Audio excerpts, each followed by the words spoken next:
He slapped the old man so hard that the entire courtroom went silent, and the cop still said, "People like you should know your place." The elderly man held his cheek, trembling, not from fear, but from the insult. The judge stared in shock, the audience gasped, but the cop didn't care.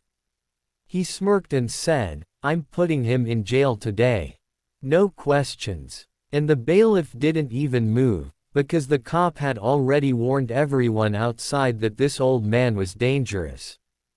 Dangerous. He could barely walk without his cane.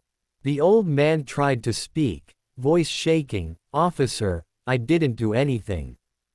Please," but the cop cut him off with a laugh.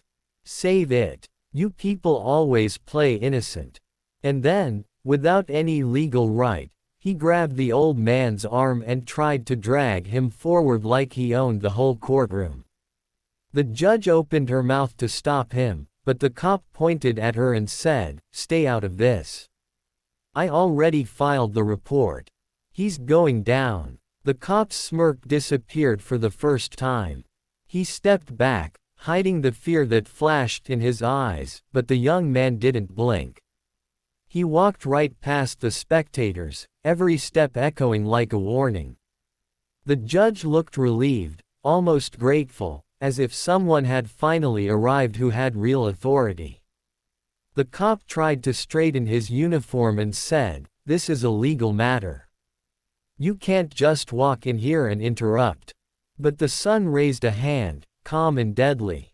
"I'm not interrupting. I'm correcting a crime happening in front of a judge."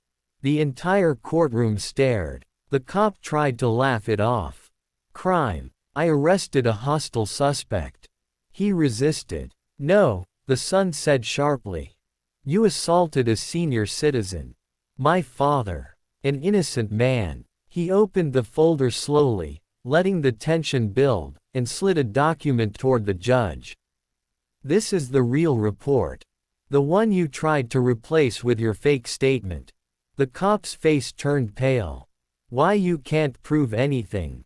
The son locked eyes with him. "I'm a federal prosecutor. I don't claim things. I prove them." A quiet wave of shock spread across the courtroom. The old man finally looked up at his son, his eyes softening, but the son didn't break focus. He stepped closer to the cop and whispered just loud enough for everyone to hear. "You picked the wrong black man to humiliate today, and the wrong family to lie about." The cop swallowed hard, but he still tried to act tough. "This is intimidation," he said, his voice shaking just enough for everyone to notice. "You think because you have a fancy job, you can scare me." The son didn't blink. "I don't need to scare you. Your own actions already did that." He tapped the folder again, and this time he pulled out a small USB drive. He held it up between two fingers like a silent threat. "This contains the traffic cam footage you forgot existed. It shows my father standing quietly at the bus stop, and you pulling up, yelling at him, pushing him, and forcing him into your cruiser."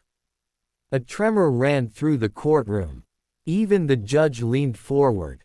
The cop's jaw dropped. That footage isn't real." "Oh, it's very real," the son said, his voice low and controlled. "And it's already backed up in 3 federal databases. So go ahead, deny it again." The old man shifted in his seat, gripping his cane, watching his son with pride and disbelief. For the first time since the slap, he looked stronger.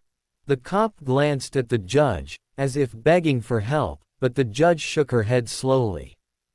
"Officer," she said carefully, "did you file a false report?" The cop opened his mouth but nothing came out. That silence destroyed him more than any answer could. The son stepped closer, his face inches from the cop's. "You thought he was alone, an easy target. You thought no one would stand up for him." He paused. "You thought wrong." The cop suddenly snapped, trying to grab back control. "Fine," he shouted, voice cracking. Maybe I got a little rough, but he looked suspicious. He refused to answer questions. He was waiting for a bus, the son replied calmly. Not breaking into a bank. People in the room murmured. Even the bailiff, who had stayed quiet all morning, looked disgusted. The son turned toward the judge.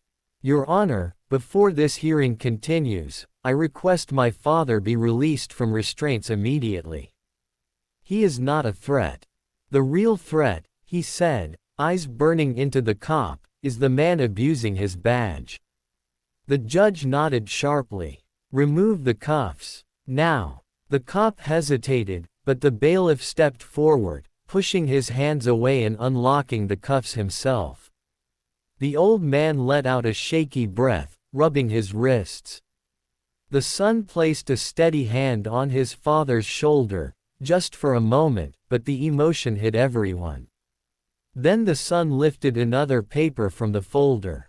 Your Honor, here is the part Officer Thompson hoped no one would ever see. He handed it to the judge. She scanned it, eyes widening. This is a prior suspension. For excessive force. Gasps exploded through the courtroom. The cop's face turned red. That was sealed. You don't have access to that. The son smiled faintly. I do at the federal level. And guess what? You were already under review. The cop stumbled back like he'd been punched. And now, the son added quietly, you just slapped your way out of a career. The judge looked up, voice firm and cold. Officer Thompson, you are officially ordered to stand down. For the first time, the cop looked genuinely scared. Fear finally cracked through the cop's tough act. His hands shook as he pointed at the son. You can't do this, I'm the officer here. I run this courtroom. The judge slammed her gavel. No, you abused this courtroom. And now you're done. The cop stumbled back, bumping into the defense table. His voice dropped into a desperate whisper. You don't understand, if this gets out, I'll lose everything. The son tilted his head slightly. You should have thought of that before you laid a hand on my father. He leaned in just enough for the cop to feel the weight of the words. Actions have consequences, even for men with badges. The old man blinked slowly, still shocked to see his quiet son standing so powerful and unshaken. Son, he whispered, maybe we should just let it go. No, Dad, the son replied gently but firmly. You've spent your entire life being quiet so the world wouldn't punish you. Not today. The courtroom froze again. The son turned back to the judge. Your Honor, I'm submitting a motion for immediate investigation into Officer Thompson's conduct, including false arrest, assault on a senior citizen, racial profiling, and evidence tampering. The judge nodded. Approved. Effective now. The cop's knees almost buckled. You're ruining my life. The son stared at him without flinching. You ruined it yourself the moment you decided my father didn't deserve respect. The bailiff suddenly stepped forward, not toward the old man, but toward the cop. Officer Thompson, he said, hand over your badge and weapon. The cop froze, then shook his head violently. No, no, you can't take that. This badge is who I am. The son's voice cut through the room like a knife. Then that explains everything.